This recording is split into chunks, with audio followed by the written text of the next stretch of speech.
जय श्रीराम सांग मैंने आपण मानक मनरे गोटे शंका आसूची कि आपण माने पुत्रदा एकादशी केमिति करिवे व्रत आपण माने मध्य ए पुत्रदा एकादशी करि परिवे। शास्त्र अनुसार एवं शास्त्र रे नियम अछि उत्पन्न एकादशी ठारू आपण माने एकादशी व्रत आरंभ करि परिवे। जेहेतु उत्पन्न एकादशी जाई सारिछि आपण माने मझिरु एकादशी व्रत करिबा पई चाहुचंती आपण माने कोनोसी मासर शुक्ल पक्ष ठारू एकादशी व्रत आरंभ करि परिवे।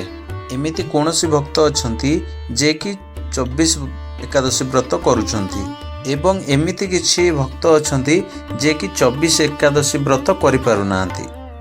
सेमाने मध्य वर्षर बड़ बड़ एकादशी व्रत करिया पई चेष्टा करंतु।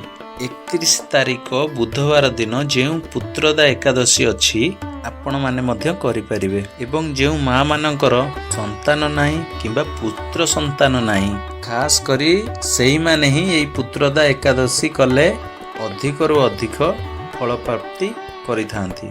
सेही मां मानक पई प्रयोगटी हेउछि गोटे नडिया को लाल सूता किंबा लाल कपड़ा रे बांधी देबे एवं नडियाटी को आपणक मुंडरे 7 थर बुलाइबे मनस्कामना मांगी एवं ताहापरे सेई नडियाटी को नहीं महादेव को मंदिर रे आपण रखिदेबे सांग माने। एवं द्वितीय उपायटी हेउछि आपण को पूजा गृह रे नडियार लड्डू प्रसाद करी चढ़ेबे एवं मनस्कामना मागिबे एवं अधिकरु अधिक ओम नमो भगवते वासुदेवाय मंत्र जप करिया पई चेष्टा करंतु।